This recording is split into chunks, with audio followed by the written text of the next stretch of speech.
We're live. Oh my goodness! We have Mr. Jordan Hinchman here. Oh. Amity wrestling extraordinaire, Not jiu-jitsu, really. purple belt. I call it B team on everything, you know. Jordan has his own podcast, the New Hunter podcast. He's got 3 of them out right now, I think, right? Gosh, only 3. I need to get some out, man. Yeah, we need to get some content. Get on that Gary V shit. I'm trying, dude. I'm trying to sell a house, dude. I got shit to do. Yep. That's not an excuse, though. I just need to make time to make it happen. It was an excuse, but okay. But his last podcast was really good, I thought. I think it was your last one. And it was talking about selling things online. So I know I struggle with, I price things too low, I think. And I'm not really good at the back and forth negotiating part. I admire Jordan's tact when it comes to doing the negotiating part. So figured maybe do a little interview to help people like with best tactics around selling used gear, how to get the most money for it, trying gear, don't like it, how to sell it. And he also had some good things about like how to pack it and stuff, and like being respectful of the buyer, so you kind of increase your your rating, like on Facebook Marketplace, shit like that, right? So yeah. Anyway, I'll take it over to Jordan for best practices selling online. However it is you want to do it, dude, and I'll probably have some questions as we go. All right. So go ahead, man. So, it kind of depends, because I know Chad primarily is through hiker, backpack hiker. So, and I'm all about hunting and archery related stuff, and that's my passion. And there are some things though when it comes to like buying, and I'll just say number one, like at the top of the list, no matter what, whether you're a buyer or a seller, you use nothing but good PayPal goods and services, because it's protected feature and you can get your money back if like a seller fucks you over, pretty much. So PayPal? Okay. Yeah. But it's kind of a double-edged sword too, because I've seen it where like guys have sold something and like complete working order, the buyer gets it and then they fuck it up, and then they'll just be a dick about it, and then they'll like contact PayPal and say like, oh, this item was damaged when I got it, and da. Now who refunds them then? PayPal will, like, they'll submit a claim through PayPal, and PayPal will send, like, they'll look at all the evidence, they'll contact the seller, and then you are like, the seller and the buyer, and say like, what happened, what's going on with it. Really? And PayPal, they always side with the buyer, like they always do. Yeah, interesting. I did not know that. Yeah, so it is a double-edged sword, but as long as you're sending stuff and you're kind of a half-wit about it, and you just like send a just post everything. Don't like hide flaws and stuff that you're selling. So okay. Let me give kind of an example. So a couple years ago, like about 2 years ago now, my little brother, he's in hunting too, and my parents years ago bought him this very entry-level bow. Like, it's called the PSE Stinger X. It's like the most like... I used to have that. Yeah. Yeah. That's what I sold to Ali. Yeah. And so he had this bow. It's fine working little bow, but he wanted something better and nicer. And so he, like, I remember one day we were up at a bow shop, and he tried out this Bowtech Carbon Icon, which is like the little bow that could, pretty much. So he bought this bow. Or not, didn't buy this bow from them, but he was like, I really like this bow, I really want one. I was like, okay. So I went on Facebook, and if you go into like Facebook search bar, you can find groups that are dedicated buy-sell sites for like your activity. Okay. So for archery, like there's like archery buy-sell trade, hunters buy-sell trade. Like you go on Google and type in like Rock Slide or Archery Talk, which have classified ads where you can buy and sell stuff. Okay.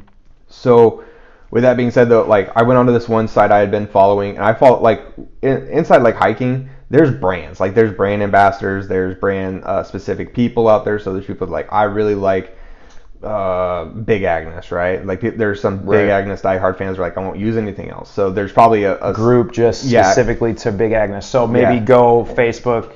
Yeah, and join that group. Yeah, okay. And that's where you're really going to find the deals, where you're going to find probably the best product for resale. That's good.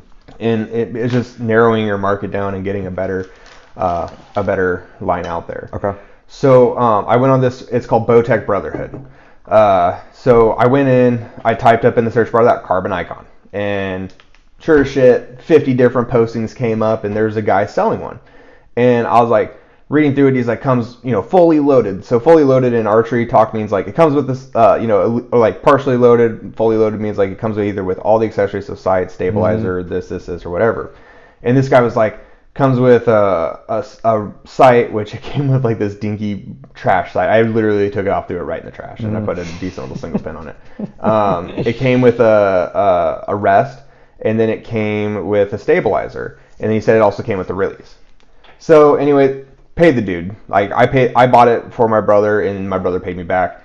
I use goods and services. I'm protected. I say like, hey, so and so forth. And so when I sell so kind of side note, when I personally sell something, best practice for me is I get that item shipped out either same day that I receive money in my PayPal account, or I ship out next day, if possible. And so buyer makes the sell, or you make the sell, and you're telling the buyer, hey, I'm going to either do it today or I'm doing it first thing tomorrow. Yeah, and so communicating. Okay. Yeah. And it's just respectful, and like the second you send that out, so what I do personally is like the second I hand it over to the post office, they give me a receipt with tracking. I open my phone to the messenger where I have probably a private conversation going on with the buyer, and because that's where I give out like my PayPal information and the shipping addresses. That's where all the exchanges go. And then I take a picture of that shipping address and I send, or the shipping code, and I send it to them. Got it. And that's like, if someone does not send you a shipping code, that's kind of a red flag. Okay, good. Okay, so red flag there. Okay. Yeah, and there's generally a lot of red flags that come up. There's people that are like, I only want to use friends and family on PayPal, which I'm like, no, because there's no buyer protection through that. It's basically just money going between two people with no protection. Now, the difference between PayPal and Venmo, there's no buyer protection, I'm guessing. Well, Venmo, I don't really know. I've never used Venmo for that purpose. I usually just do that for personal stuff between friends and family. They might. I haven't really ever looked at their stuff. And here's the thing, though. When you use PayPal goods and services, this is another note to it, there's a 3% fee that goes to using that service because there's the protection. So 3% of whatever the price is, that money is taken by PayPal to do that. What? Yeah. Really? So you're not getting the full... But that's kind of the piece, right? So like, let's say I have an item. Let's say I'm selling a release or something like that, right? Yeah. So I have a back tension release. Don't ever use it. I'm like, man, I could use the extra scratch right now. So I'm going to put it out there. Be like, hey, have this release. And in my description of the item, I always say, this is my release. It's in good to fair use condition. Or here's all the pictures of it, of everything, right? This is my price. And the way I do it is I factor everything into my final price. And I'll say $150 shipped. So that means I'm not going to charge you extra for the shipping cost, which is usually like $5 to $10, and I'm not going to charge you for PayPal fees. Okay. So there's some guys that would be like, oh, this is my price plus PayPal fees plus shipping, which you don't really know what it's going to be. Right, because some items like it costs like $5 to ship. There are some items it costs, 20, 30. Like when I ship a bow, it's usually somewhere in that area of like $40 to $50. Yeah. And it's just unknown. So I do a flat rate. It makes it easier for everybody. I don't mind losing a little bit to keep my integrity online and make myself a well-known buyer and seller. Because I have people that are like will vouch for me online. They'll like, if someone's like, hey, does anybody know this seller? Because there are people that will fuck you over. Like that's just how that is. Like it just happens. Now because you primarily sell on Marketplace. No, I don't even really use Marketplace. I use group specific stuff on different groups on Facebook. Okay, so you're not So Marketplace is kind of that general broad thing. It goes to everyone. Yeah, but you can post in Marketplace and then send it to groups. Yes, right? You can. I don't really like Marketplace just because it sends you all these unneeded information that I don't really want to deal with, and I always get people that are really sketchy contacting me through Marketplace personally. Gotcha. Dude, it's a good place to sell, especially for backpacking stuff. Like I was on there the other day and there was like REI quarter dome 1-person backpacking tent. It's a 2-pound tent, which most backpackers are like, holy shit, this is a really good deal. And the dude was asking like $80. He's like, dude, I've never used it. It's just been sitting in my closet. I just want to get rid of it and move a different direction in my life. I got to start joining some backpacking groups. I'm a part of a lot of hunting ones. Yeah. But not any like backpacking specific ones, you know? So here, I'm just going to go on Facebook real quickly. Let's see groups, right? I have like just archery outdoor, DIY home improvement, elite archery only talk because I shoot primarily just elite bows. You have Knock On Nation, is it September yet? Exo Mountain Gear because I use an Exo pack. So if I wanted something Exo specific and pre-owned stuff, I would probably go there. Yeah. I have like Hoyt Boners Group, Archery Talk and Tech, stuff like that. I have like Backcountry Addicts Anonymous, That might be a good one. Yeah, there's a lot of different stuff out here. Like I have like Hammock Campers United and stuff like that, and like just tons of different things. But anyway, so kind of back to the story, right? So I buy this bow off this dude. It gets to me, and it was not in what I would consider good condition. Like the bow was functioning, right? So the dude had messaged me like 2 days after. He's like, dude, I totally forgot. I forgot to put this release in the box when I sent it. And I was like, he's like, can I send it out tomorrow? I was like, yeah, that's fine. So a week goes by. I don't get a tracking number. I don't get any contact from him. We got the bow, right? And so I was like, hey, did you gonna send that release out? And he was like, oh yeah, or it sent out. I don't know what happened to it. Like I was like, well, do you have a tracking number for it? And he's like, I threw away your receipt and all such. I'm like, yeah, this is kind of sketchy. Right there, yeah. But here's the other kicker. When I got this bow, the rest was broken. Like it didn't work properly, it didn't function properly, and it was a $55 rest, so it's not really worth it to like fix it. It's just better to buy new on that point, or buy like a better rest at pre-owned. And the stabilizer was broken as well. And so I was already pissed because I was like, dude, come the fuck on. Like you don't do shit like that. Like without all this stuff, like the bow's worth probably $350, and I think I paid $450 shipped on it. So we do all this shit. Another week goes by, still no release. So I messaged the dude and I was like, listen, if I don't have a release in my hands by like 2 days from now, I'll give you 2-day priority shipping option for this shit. I'm going to put like a buyer beware post out there. And I've done it for guys, like if guys have tried to fuck me over, do weird sketch shit, I'll put buyer beware, which basically is a post that goes out onto the site that I'm buying from. And it says, hey, this dude is sketchy as shit. He's known to fuck people over and all this other stuff. And so he was like, I was like, not only have you not sent me this rest or whatever, I have not received this rest, even though you said you sent it like 2 weeks ago. The rest was broken and the stabilizer was broken. He's like, well, why didn't you say this when you first bought the bow? I was like, because my brother liked the bow. He didn't want to fret over a little fucking shit. And which I said was fine. It's not my choice. This isn't a purchase for me. This is a purchase for my sibling. Right. And so I was like, I'm willing to let go of that shit, but I need to have in my fucking possession a release as part of the deal. And he's like, dude, I'm sorry, I never sent it. And I was like, okay, so you fucking lied. Yeah, so he just openly lied. And I was like, so you fucking lied. And he's like, oh shit, yeah, I lied, And I was like, so you're going to send me my shit or I'm going to post a fucking buyer beware. Sure as shit, 2 days later, I get a fucking release in the mail and I get a replacement stabilizer. It was shit, but it was a stabilizer, so I just kind of called it good. Interesting. But yeah, Interesting. So the buyer beware thing was what motivated him to send it out to. Because then no one wants to deal with you if you're a fucked up dealer. Like if you're selling broken shit or if you're selling stuff that's not like as described. That's why like when I sell like a bow primarily, I take pictures of cams, the strings, the riser, any little divots, marks, or whatever I could find on it. I'll post that picture because I'm gonna just say this is what it fucking is, dude. But yeah, like the so there's like that issue that happens a lot. So like I said, if I'm gonna go and like I want a bow in particular, I'll just search for that item. I'll find the item. I'll message the seller. I'll say like, hey, I PM'd you. Same thing goes for like.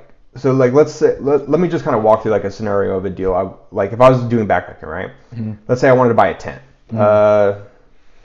Six Moon Designs Lunar Solo, which is like a big one in the backpacking community, right? Like a lot of people use that tent for good fucking reason. It's a known commodity, hot to trot item. Like people love it. The Lanshan 2-person backpacking tent, the trekking pool supported one, I could find those online too. Let's say I go on to through hikers support group or whatever, buy sell trade, whatever it is. I'm gonna type in the search bar 6 Moon Designs Lunar Solo.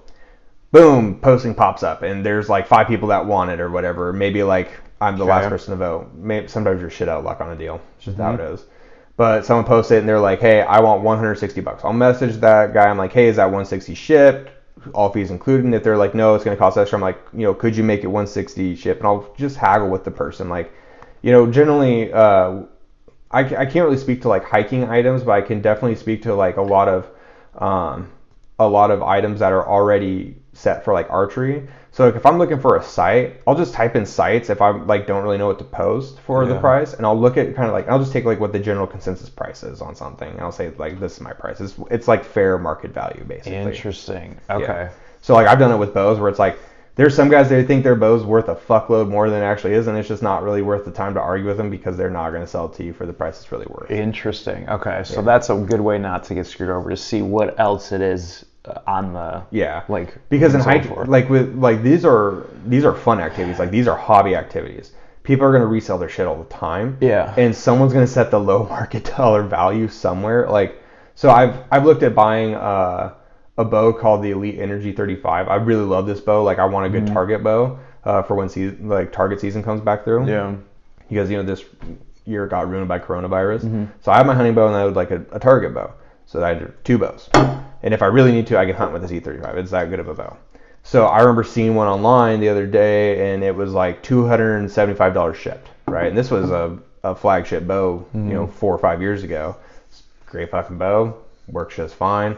And it's a bow I personally have shot very, very well in the past.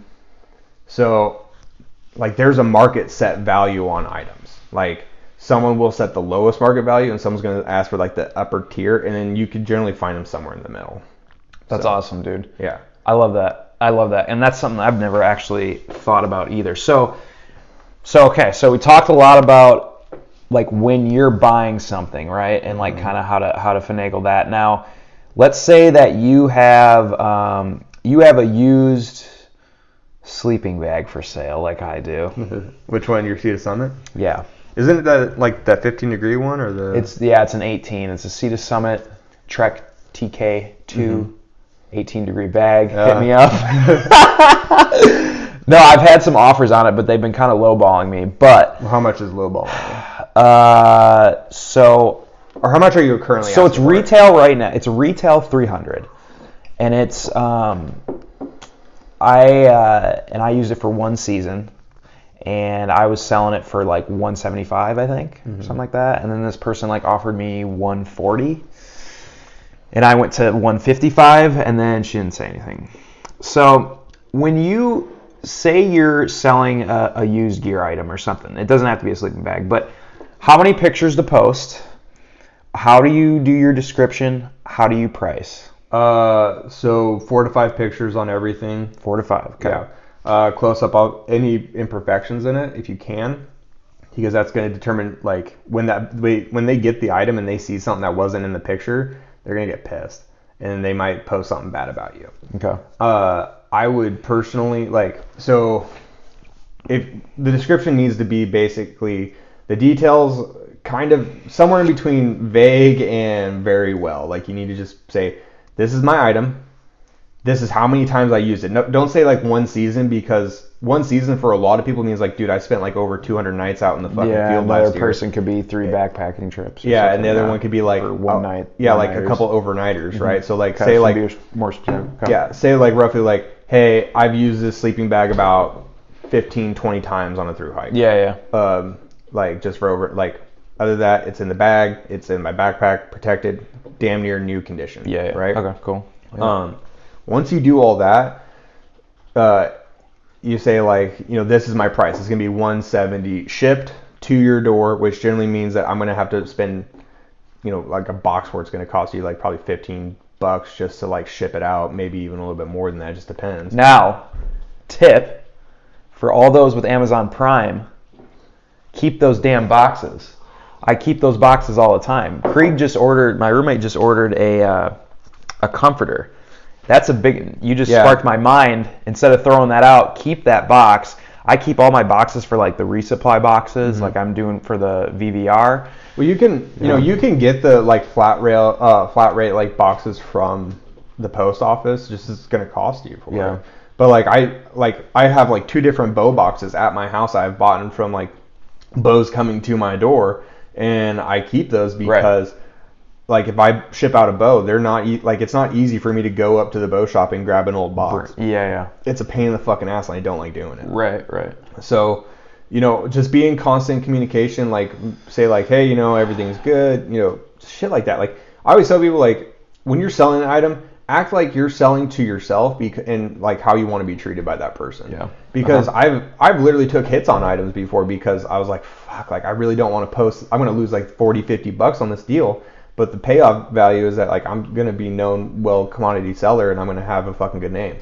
Like I have a good enough reputation in buying, selling communities online where I could post an item and someone's going to be like, hey, does anybody have a confirm or like can anybody speak to Jordan as like his, integrity and shit like that. And people like I have at least 5 people I can think of that are going to post a thing saying like, yeah, great fucking seller. So ship like fast. Yeah, ships fast, which is a big deal for like some people get really fucking sketchy if they're like a day or two goes by and they don't get a message with a fucking receipt for shipping. Right. And a tracking number. It irritates a lot of fucking people. Yeah. And honestly, there's no fucking excuse not to. Like, you can run to a post office on your fucking lunch. I don't give a shit what your day job is. I'm pretty lucky. I work literally a 2-minute walk away from a post office, and so I can walk down during my break on mid-morning and ship it out. So I'm pretty lucky in that aspect. So I know some guys are like, dude, like I've known guys also that have freaked out over like not getting a shipping receipt within like 17 hours of their purchase. Wow. And people are like, dude, you need to calm the fuck down. Yeah. Like, don't do that. Cool.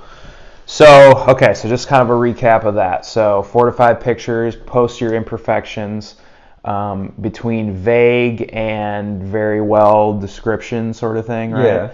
And if it's like a high price, so let's say like someone's selling like a Z-Pack, right? Like that's a $600 tent they're going to resell for I was actually, when you were talking about groups, I was like, I should actually search some of those for a duplex. So, hang on, let's go on Facebook. I'm back on the things. So, Backpacking Gear Flea Market is one that I'm... I gotta write all this stuff down. That I'm on, right? And you could scroll through here, and I have a tent on here currently that I'm trying to sell because I haven't used it. So here's someone selling a Big Agnes Copper Spur HB Ultralight one person, right? They're like new, slept in one night, has been treated with Niwax Solar Proof to protect it from UV rays. This is a 2019 version, 2 pounds, 2 ounces, right? Okay. That's a perfect description because it's direct to the point. This is what you're selling. Shipping is $15. Venmo, PayPal, Messenger, so here's Cash kind of App. Like another, so that Big Agnes posted. So here's another Which one. was a hot tent So 5 years ago. But here's the thing: is like the Big Agnes Copper Spur HB Ultralight 1 Mountain Glow. It's another one of the exact same one. Same price as around $225, and it sounds like. So this one says price includes shipping, PayPal accepted. Some people have like, I'm only willing to deal through Venmo. You're gonna narrow down your like buyer market with it. Because some people are like, no, I just don't feel comfortable. Totally are. I've had that with guys before. I've held it with an older gentleman one time. Did not want to do PayPal. Right. Hey, cat. Hey, cat. Oh, you son of a gun. Cat. Kid or cat? He's gonna knock that thing. I hope so. That'd be funny. Cat, get off. Oh, you son. So here's like another one. That might be the mini content that I post. So here's like some ladies selling this backpacker gear flea market. They're like Z-Pack, Hex, Mid, Solo, plus Tarp tent. $349 and free shipping in the U.S. So they're saying like, this is my flat rate. They have like a really nice description in there. Probably a little bit Too much that's needed, just, And that's on the Backpacking Gear Flea Market. Yeah. God, am I not a part of that? I don't know. So like here's like a used one night, like new, no tears, no scuffs, 650 hydrophobic downfill, stuff sack included, ships to lower 48 included in cost. So if you have to ship to like Hawaii or Alaska, yeah, you're gonna want to charge extra for shipping because it's expensive as all hell. But it's a Marmot Never Summer 0 degree. It's $250 from Atlanta, Georgia. So how, when you find these groups, you're just typing in like, are you typing it into Marketplace? No, so like if you just go to your home screen on Facebook and you type in I am right now. Or if you go to like the groups page and you type in, oh goodness, let's type in backpacking. Oh wow, groups. Backpacking gear sale. Yeah. Camping gear flea market. And it'll come up with a list of groups on it. So here's like backpacking in the Pacific Northwest, backpacking and hiking enthusiasts, ultralight backpacking, backpacking gear reviews and FNQ, hiking, camping, and backpacking gear talk. Okay. So, and that's the thing is the wider you cast your net, the more fish you're going to catch. So if when I post a bow, usually I'm posting it to at least 5 or 6 different pages that I'm a part of and that expands the amount of interest in buyers. Right. Like I've had a bow that sold literally within 30 minutes of me posting it because I didn't post it just to one site. I posted it to literally a ton of different sites, and they were like, "Oh, I'll take it." And I was like, "Cool." Which is what happened when I posted those binocular harnesses. Those things, I got about 6 requests and about... You also sold those for really cheap. Yeah, like that's why I was about to buy another one from you just because the price was so good. See, that's my one thing is like, sometimes I just am like, I just want to get rid of this. I want to get some money from it, but I just want it like out of my house. Right. Sort of thing. And that's fine, you know. But I do want to make like decent money off of it too. So that's where my balance comes from. Well, here's the thing. It stayed in your house for over a year without any use. Right. You might as well just keep it an extra week and get an extra $20 out of it. Right. Because when you're like those harnesses, they sell for $100, maybe $120. I think I sold it for $55. You sold them for like $40, and I was like, dude, what the fuck are you doing? And I was like, well, I mean, you and your ladies, she had hers and you had yours, and I was like, fuck, I should just buy both of these because it's just good to have backups. Yeah. Or I could trade one of them for something else, some other item. And So that's another thing is like trades. Oh yeah, trades are you want to make sure that you're trading with a trusted trader. Like you want to be trading with someone that has a very good reputation. And it's hard because if you don't have that reputation of doing trades, it's really difficult to get people to trade you on stuff because you're just an unknown commodity and you don't know if you're going to send your stuff out and then you don't get something back. Yeah. One way I've seen people do it is where like they'll have someone send them money, goods, and services for an item, and then that way, like if the other person fucks them over, at least they have money for the item that they sold, and then they'll like say like, hey, you send me this, and then like, so I'll send you my item, you send me like 100. So let's say like those vinyl harnesses, right? And say like I lived in California and you were gonna ship it to me. I'm gonna say, listen, you send me $120 or $100 on PayPal. I'm gonna send you the item, right? Then you send me the item back, or send me your item, and then I'll send you the money back. And that way, it's like no money is wasted. Like maybe a few dollars are wasted, but it's like a really good security blanket. Yeah. Okay. Now, if you're selling something local, best practice is probably meet somewhere in public. You meet up somewhere. Like, dude, Craigslist meetups are like the most fucking sketchy ass shit. I got some stories to tell you after this, but not related to the hiking. Just gonna say. So you meet up in public, meet up at like an archery shop, so if archery is my thing and I'm selling like a bow to someone, they're like, hey, I want it checked out by a tech. Yeah. Cool. I'll say, let's meet up at, Archers Afield or G4 Archery or, Cooch Archery, and I'll have the tech there look over. I don't really give a shit who's going to do it at that point. Gotcha.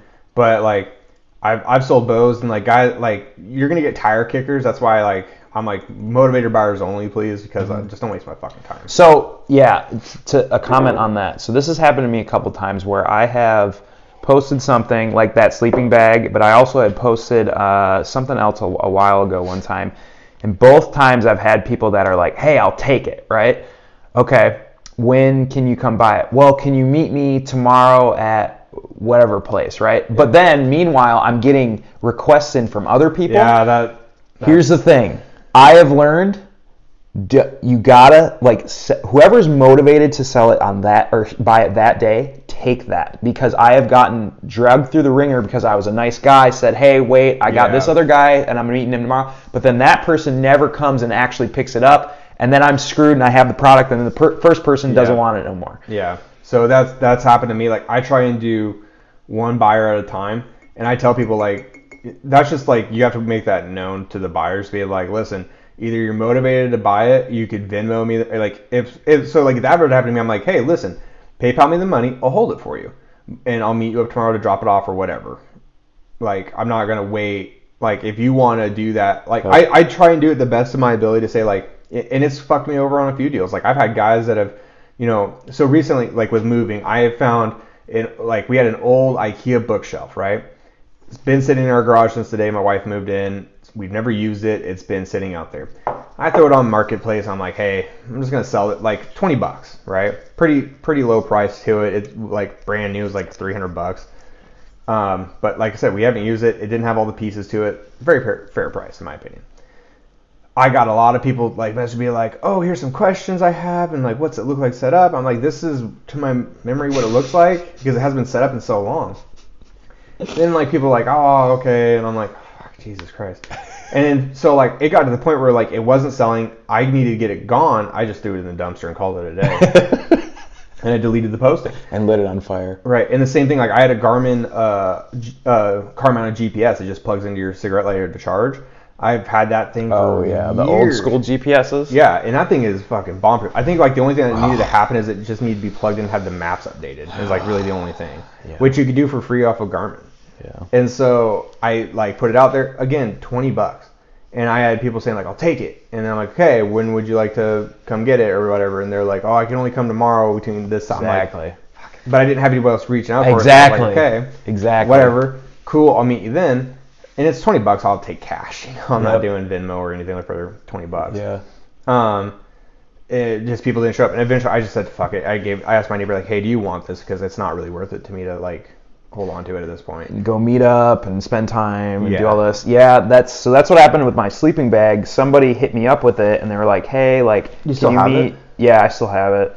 Can you meet like tomorrow? Blah blah blah. I was like, yeah, that works. They were the only person, right? Well, and so like, but when I would communicate with them, they were taking like hours to respond. And stuff, that's which is a red flag. And then like they would never give me like I'd be like, yeah, I can meet tomorrow at Fred Meyer or whatever at 6 p.m. Does that work for you? Like half a day goes by, nothing. It's like, and then I hit them up, hey, does that work? Yeah, I'll be there, right? And I'm like, okay, red flag, right? Like they're just not communicating, right? I'd be like, dude, I need like a hard yes or a hard no. So what I said, what I said before I drove over there to meet them halfway, because they were coming from like Northeast Portland or something, I was like, look, basically I lied and said someone else is interested in it. I got to know if you're motivated to buy it. And they're like, no. Yeah. You know what I'm saying? And so it's like, yeah, that red flags selling. Those will happen, dude. You know, it's a pain in the fucking ass. You don't want to deal with it, but it's just part of the fucking whole deal. Yeah. So like if I was selling your item, so like you have, just give me the base specs of it. What's the downfill on it? It's 650 downfill, and it's an 18-degree bag. Yeah, Sea to Summit. It's a good bag. How many nights did you actually sleep in it? I probably did a month in it last year. A full month, like a so full about 30 nights. 31 days, yeah. Okay. So if I was doing your post, I would say, hey, Sea to Summit, name of the bag, whatever, asking, or 650 down, 18-degree bag, used for about 30 nights in the field, so about one season, right? Yeah. Asking 170 shipped. Yeah, that's more of a fair price on that sleeping bag because it has been used, fairly regular. Yeah. So I would say like 170 shipped to your door. So and take into account shipping and then taking PayPal fees out is going to leave you about $150 maybe. So like it's just kind of like generally I try and subtract at least $20 from whatever my final price is how much it's going to generally cost me, unless like I know for a fact this item's going to cost me $30-$40 to ship, and I'm going to lose 3% to PayPal. So I would just take the hit on it, get it gone, get some money in your pocket, and call it a day. Yeah.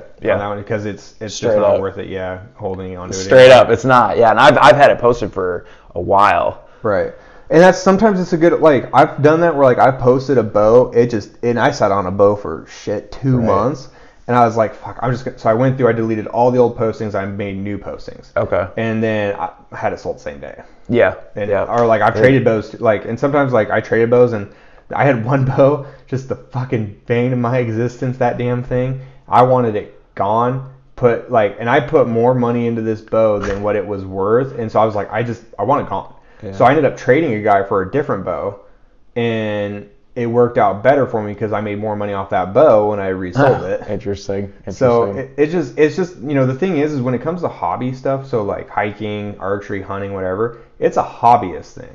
You are not going to recoup your costs. you're going to recoup some of it, but not all of it. But it is a buyer's market all the way through. And you got to think, I mean, you're pretty much, I mean, but you've still used that gear, right? So you got like some rent out of that gear almost in a way, right? Like you rented an item and now you rented the item, you got experience with that item, you know what works, what doesn't work with certain, like when I had my 650 down fill, but I went to my 850 and I got like a souped up sleeping bag, I was like, holy shit, I can really see the difference between a 650 and an 850, right? Right. So this new sleeping bag you got, that 850, right? What was the price that you bought it at? $525. Jesus Christ. Stimulus check all over that. Dude, my stimulus check went to a new dishwasher, you fuck. I'm also going to buy a bow press. You heard. So. Yeah. So anyway. But yeah, you know, so that's a deal right there where it's like, so this item when you originally, the Sea to Summit, cost you $300. I pay out $300, right? And it actually didn't cost me $300 because I got 20% off backcountry.com.